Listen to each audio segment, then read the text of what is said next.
Hello from the ASU+GSV Summit, where over 7,000 leaders in education and workforce development are gathering to think about the future of learning. I'm Jennifer Lee, one of the partners at GSV Ventures and the former chief growth officer and board member at Photomath. One of my favorite tracks at ASU+GSV Summit is the building and education technology. And that's why I'm extraordinarily thrilled to have Joe Philleo with us here today. He's the founder and CEO of Edia, which is a leading AI K-12 district platform focused on outcomes for math, absenteeism, and MTSS. As someone who really lives kind of like constantly in the intersection of product development, learning, and the overall ecosystem change, like, welcome, Joe. Thank you so much for joining me. It's great to be here. Thanks for having me, Jennifer. Cool. So one of the first things that I wanted to just touch off on was, how do you actually think about building a product-driven culture, right? That's really hard to do already in the consumer-driven products, but focused on school sales and enterprise, that's even more difficult. And I'd love to hear how you thought about building that out. It's a great question. I think there's really two aspects to it. Foundationally, if you're going to be a technology company, you have to know how to build technology. And it sounds funny, but the founding DNA, that early team you bring on, has to understand technology. They have to care about it, design. My co-founder, our CTO, is one of the early engineers back when it was the Facebook.com. He's just a genius. Our first designer was at Edia was the first designer at Venmo. And so our first early employees care a lot about design, engineering, are really talented at it. But then beyond that, there's always a question of what makes a product great. And really it's great for what, in position to what, in contrast to what. And that really goes to understanding the market, the needs, the challenges, the competition. A lot of people just think a great product or a product-driven culture is if it looks good, but it's way more than that. It's starting from the very beginning of what are you going to, I love Amazon's kind of framework on this where, start with a memo, marketing memo. And if it sucks, then maybe your product won't be very good, even if you could build to it. And so be really ambitious when you start. Try to have something where if you're able to build it, it's really going to matter.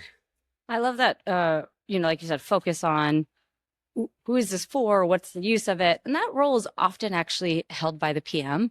And you told me something interesting, which is actually at Edia, you guys don't have any PMs. So how and who is responsible then of thinking about that cross section of user needs, business needs, engineering and dev needs? Who's playing that role? Yeah.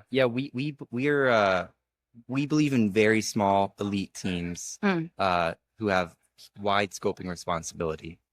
So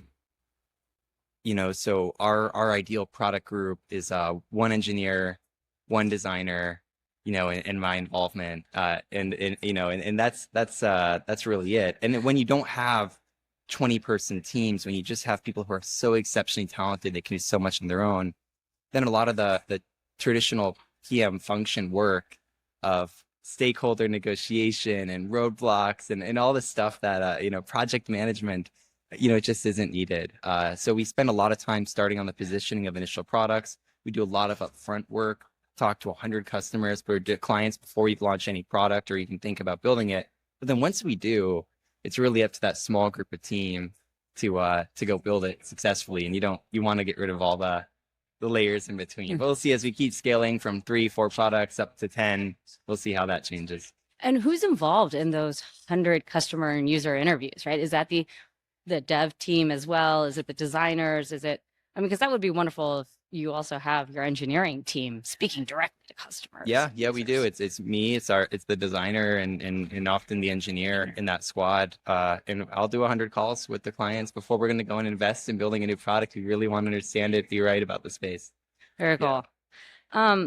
So I think the other thing that is kind of the holy grail within education technology, in particular in classrooms, is trying to build for outcomes, right? And Edia has been kind of from day one thinking about how do we build with design, like outcomes in mind from the very beginning.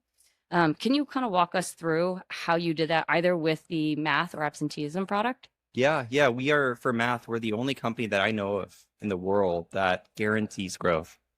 So when we work with a district partner, if they don't grow, on their state exams within 1 year, we will give them a refund. And, we made that proclamation pretty early on, but it's very powerful. It's genetically required us to be aligned, to care about the success of the solution. When we go back earlier, what makes a product great or great for what?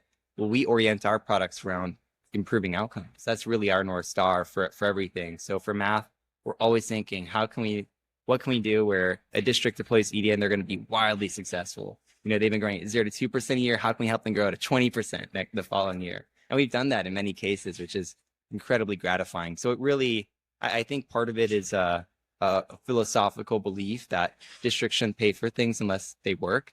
And then the other part of it is just putting a courageous stake in the ground and saying, okay, we're gonna give the guarantee, and then we're gonna have to be great and live up to it. And districts really appreciate that as well.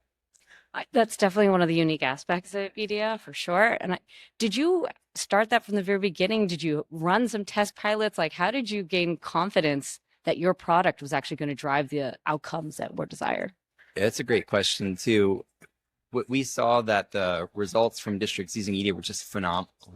Plus 12% growth on EOCs, plus 8% growth on EOCs, compared to -2 or -1 or +1. It was just a dramatic change, in the classrooms, the students, the districts using it. And so that gave us a lot of initial confidence that it worked. But then there's just a ton of academic literature. If you're able to solve a specific problem, give every kid personalized feedback, we know it works. We know we're getting really close to, to approaching with our solution. And so we just felt, okay, well, it makes sense. All the data suggests it's working, and we should back it up with a guarantee. Yeah, that's great that you kind of said, hey, look, there's research. There's actually learning science behind how students can improve, and let's actually implement that from the product, like in the product at the beginning, and have confidence that that research will play out. We had a practical evidence that it was working, and we had a theoretical belief that it would work, that it should keep working as well. It wasn't just a pandemic recovery or anything like that. It really works. And we continue to see this. I mean, Salina ISD grew 23 points last year using Edia on their Algebra 1 exams. Fulton County, crazy growth. All these large at-scale districts were able to support and just see a dramatic inflection in their math outcomes. It's really cool. Yep. As someone who also cares deeply about math learning, I think that's really unique and an amazing feat. So congratulations on that. Thank you, Jennifer. I think also for the others who are building out there, they would love to also better understand, when you took this approach, were there any learnings? Were there any missteps? Or things where you're like, oh, we're going to have to iterate on that one? In general, you mean? Sure. In general, in terms of your product building or lessons learned while you were developing out either the math product or the absenteeism product? Well, I think more foundationally, education companies, don't quite understand how centralized decision-making and budgets are in school districts. And, there's really only two approaches to working with school districts, in my view. One is either a bottoms-up, completely product-led approach, adopted by teachers of schools, low price point, no implementation support, no integration support, et cetera, which can work, but and then the other approach, which is what Edia does, is really trying to be the strategic partner to our school districts. And we think really hard about what are their top strategic problems. We hire phenomenal implementation, partners and educators and build these really sophisticated solutions to solve their most strategic, difficult problems. Like, how do we improve math outcomes by 20% next year? How do we reduce chronic absenteeism to the pre-pandemic? How can we improve our graduation rate or fix our MTSS process? We go after these really big, hard strategic problems. And, it's just a different approach. I think you have to do one or the other. I think the sooner you understand that, sort of everything else should directionally flow from there. Very cool. All right. Wrapping up and keeping in mind the last couple of minutes, obviously this year's vibe is very much on kind of how everything is changing very rapidly, learning at the speed of light. What are you kind of hoping to learn or experience or gain knowledge from for the next week? Or this week, I guess these next couple of days. Well, we were talking before the show. There's a real proliferation of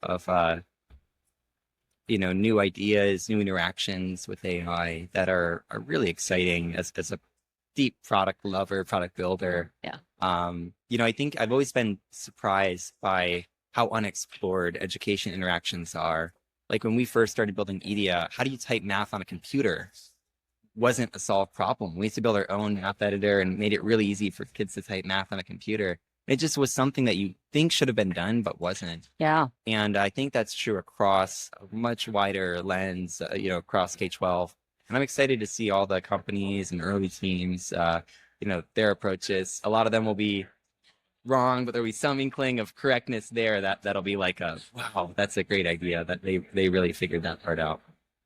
That's a great point. I think trying to understand students' work and feedback and capturing that digitally so that you can give instantaneous feedback is something that's been on, I think, a lot of people's radars. And I think Edia's solution and the intuitiveness on how people can type in math has been a really great aspect of this product. Yeah, it just, if you want to build a great product, you just have to think through all these barriers to using it. But I'm excited for all the new ideas people have. How do you make it delightful? How do you make it frictionless? Yeah. And how do you support alternative types of learning? All sorts of stuff. It's a lot of great brain power at this conference. And any thoughts around some of the multimodality inputs and advancements on that front to reduce those frictions? Yeah, it's a great question. I personally, I've changed completely over the past month now where I will talk to my computer as my primary form of input, and it's really good. I still prefer to read the output unless I'm reading an article or something, but in a fast interaction, being able to talk to your computer, and then read the output, read the response is really strong. It's hard for math because math is so structured in that way. So I think for math, you do need a, typing or drawing input there, but more generally, voice is exciting. So we'll see. AI continues to get way better. I remember I was at a meeting with Sam Altman over summer, and he laid out the path of, we're currently, we're going to go to reasoning, and then we're going to go to agents, and then we're going to go to, AI researchers. And, he seems to have been right so far. So maybe the next logical step there is agents and AI researchers, and we'll just see what keeps happening. It's really exciting. Awesome. Joe, thank you so much for kicking off the ASU+GSV Summit with us today. Where can listeners learn more about Edia?